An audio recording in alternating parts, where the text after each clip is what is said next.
അല്ല, സാമുദായിക സംഘടനകൾക്ക് അവരുടേതായിട്ടുള്ള നിലപാടുകൾ സ്വീകരിക്കാൻ സ്വാതന്ത്ര്യമുണ്ട്. അത് അവരുടെ അവകാശമാണ്. അതിനോട് ചിലപ്പോൾ യോജിക്കാൻ കഴിയും, ചിലപ്പോൾ യോജിക്കാം.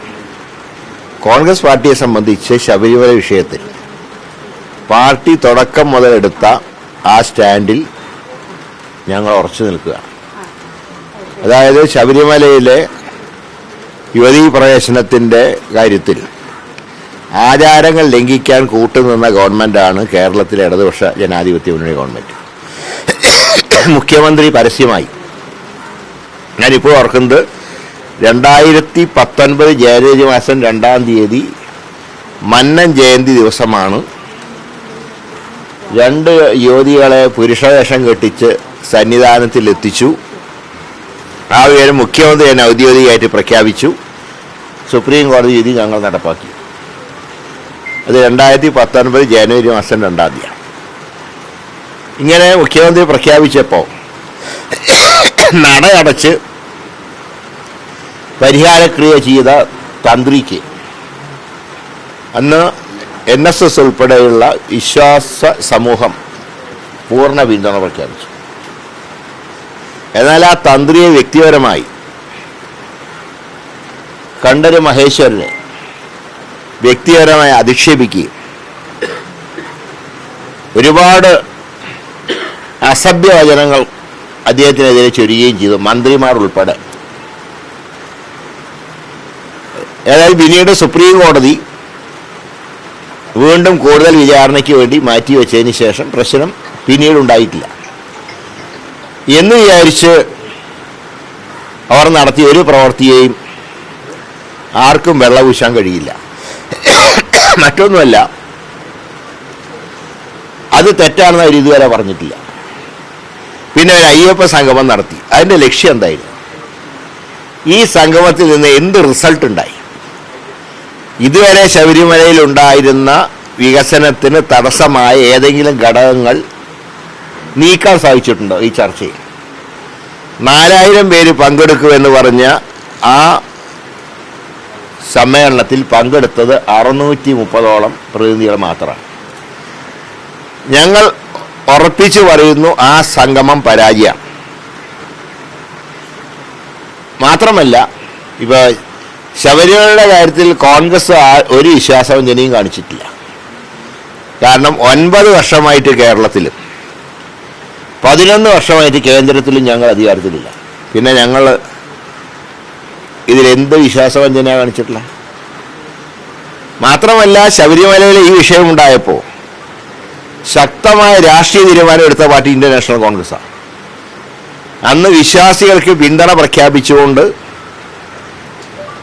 കോൺഗ്രസ് നേതാക്കൾ നയിച്ച ജാഥകൾ, അതിൽ 3 പദയാത്രകൾ 1 നയിച്ച ഒരാൾ ഞാനാണ്. അന്ന് ഞങ്ങൾക്കെതിരായി എടുത്ത കേസുകൾ, NSS നടത്തിയ നാമജപ ഘോഷയാത്രയിൽ പങ്കെടുത്ത ഭക്തർക്കെതിരെ നടത്തിയ കേസുകൾ, ഇതൊന്നും പിൻവലിക്കാൻ തയ്യാറാവാത്ത സർക്കാർ എന്ത് മാറ്റമാണ് അവരുടെ നയത്തിൽ വരുത്തിയതെന്ന് ഞങ്ങൾക്ക് മനസ്സിലാക്കാൻ കഴിഞ്ഞിട്ടില്ല. അപ്പോൾ അതുകൊണ്ട് ഞങ്ങൾ അന്നെടുത്ത നിലപാടിൽ തന്നെയാണ് ഇന്നും ഉറച്ചു നിൽക്കുന്നത്. അതിൻ്റെ വരും വരായികൾ എന്താണെങ്കിലും ശരി, ആ നയത്തിൽ ഉറച്ചു നിന്നുകൊണ്ട് തന്നെ പാർട്ടി മുന്നോട്ട് പോകും. അല്ല, അത് അവരുടെ ഇഷ്ടമാണ്. ഒരു സമുദായ സംഘടന അനുകൂലിച്ചും പ്രതികൂലിച്ചും എടുക്കുന്ന തീരുമാനങ്ങൾ അവരുടെ ഇഷ്ടമനുസരിച്ച് അവർക്ക് എടുക്കാൻ അവകാശമുണ്ട്. ഞങ്ങൾ അതിനെ ചോദ്യം ചെയ്യാനോ അല്ലെങ്കിൽ അതിനെ വിമർശിക്കാനോ ഞങ്ങളില്ല. പക്ഷെ ഞങ്ങളുടെ നയത്തിൽ ഞങ്ങൾ മാറ്റം വരുത്തില്ല.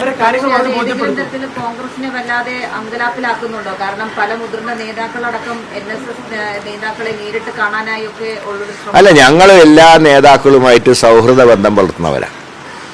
അങ്ങനെ ഏതെങ്കിലും സമുദായാംഗങ്ങൾക്ക് ഞങ്ങളുടെ നിലപാടിനെ കുറിച്ച് സംശയമുണ്ടെങ്കിൽ അത് പരിഹരിക്കാനും ഞങ്ങൾ തയ്യാറാണ്.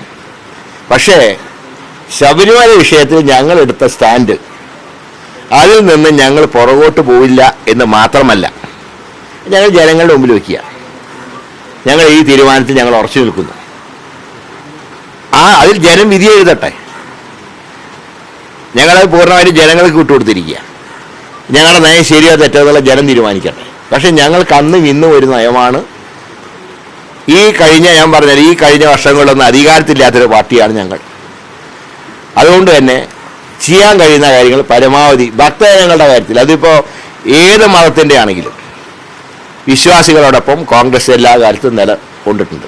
അതോടൊപ്പം ഒരു കാര്യം പറയാതിരിക്കാൻ വയ്യ, ഒരു ബദൽ സംഗമം നടത്തി.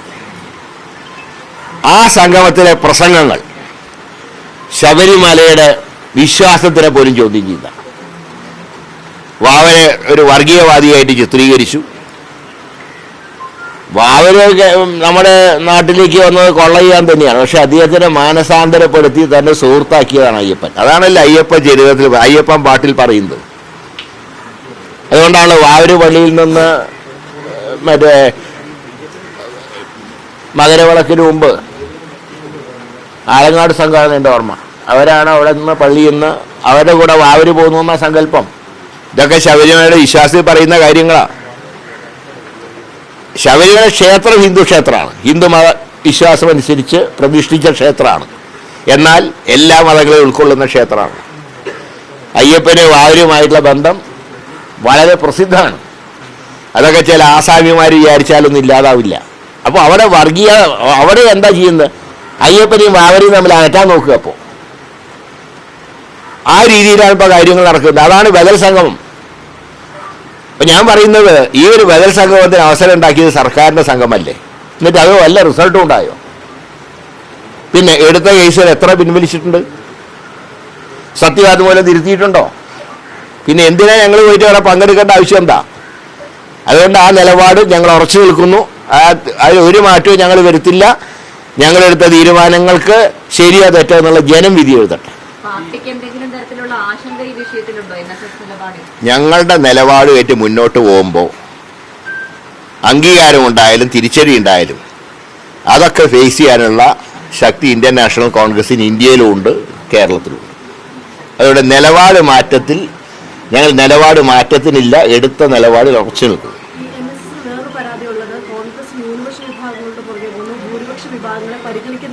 ഞാൻ ചോദിക്കട്ടെ, മുന്നോക്കക്ഷേമ കോർപ്പറേഷൻ ഉണ്ടാക്കിയതാരാ? ഉമ്മൻചാണ്ടി സർക്കാരല്ലേ? മന്നൻ ജയന്തി അവധി പ്രഖ്യാപിച്ചതാരാ?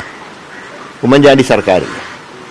എല്ലാവരെയും അവകാശങ്ങൾ ഞങ്ങൾ പരിപാലിച്ചിട്ടുണ്ട്. കാരണം മന്നത്ത് പത്മനാഭൻ ഒരു സാമൂഹ്യ പരിഷ്കർത്താവായിരുന്നു.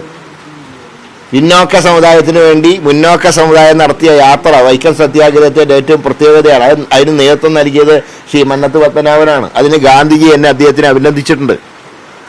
അതുകൊണ്ട് തന്നെയാണ് അദ്ദേഹത്തിൻ്റെ ജന്മദിനം അവധി കൊടുക്കണം എന്നുള്ള തീരുമാനിച്ചു. അതായത് UDF എല്ലാ ഘടകകക്ഷികളും ഉൾപ്പെട്ട സർക്കാരാണ് അവധി കൊടുക്കുന്നത്. ഇവിടെ മുമ്പ് ആരെങ്കിലും മുന്നോക്ക സമുദായത്തിന് കോർപ്പറേഷൻ രൂപീകരിച്ചിട്ടുണ്ടോ? ഒരു സമുദായത്തിൽ പറഞ്ഞതുകൊണ്ട് അവർക്ക് അവകാശങ്ങൾ നിഷേധിക്കരുത് എന്നുള്ളതുകൊണ്ട് തന്നെയാണ് അത്രയും ഒരു വിപ്ലവകരമായിട്ടുള്ള തീരുമാനം UDF എടുത്തത്.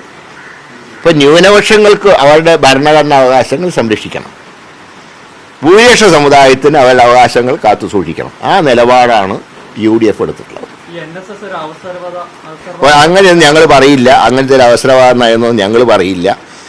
സുകുമാരൻ നായരെ സംബന്ധിച്ച് ഒരു കാര്യത്തിൽ ഞങ്ങൾക്ക് ഞാൻ അദ്ദേഹത്തിനെ എപ്പോഴും അഭിനന്ദിക്കുന്ന ഒരു വിഷയം, ഒരിക്കലും വർഗീയതയോട് കോംപ്രമൈസ് ചെയ്യാത്തവരാണ് അദ്ദേഹം. കാരണം ഒരു മുന്നോക്ക സമുദായത്തിൻ്റെ സംഘടനയെ ഹൈജാക്ക് ചെയ്യാൻ BJPക്കാർ പലപ്പോഴും ശ്രമിച്ചപ്പോൾ അതിനെ ചെറുത്തു നിന്ന ഒരു വ്യക്തിത്വം അദ്ദേഹത്തിനുണ്ട്. ആ ബഹുമാനം ഞങ്ങൾ അദ്ദേഹത്തിന് എന്നും നൽകും. അത് NSS കൂടെ ഉണ്ടെങ്കിലും ഇല്ലെങ്കിലും സുകുമാരൻ നായർ എടുക്കുന്ന ആ തീരുമാനം, വർഗീയതയ്ക്കെതിരെയുള്ള അദ്ദേഹത്തിൻ്റെ സ്റ്റാൻഡിനെ, അതിനെ ഞങ്ങൾ അംഗീകരിക്കുന്നുണ്ട്, അതിൽ അദ്ദേഹത്തിനെ അഭിനന്ദിക്കുന്നു.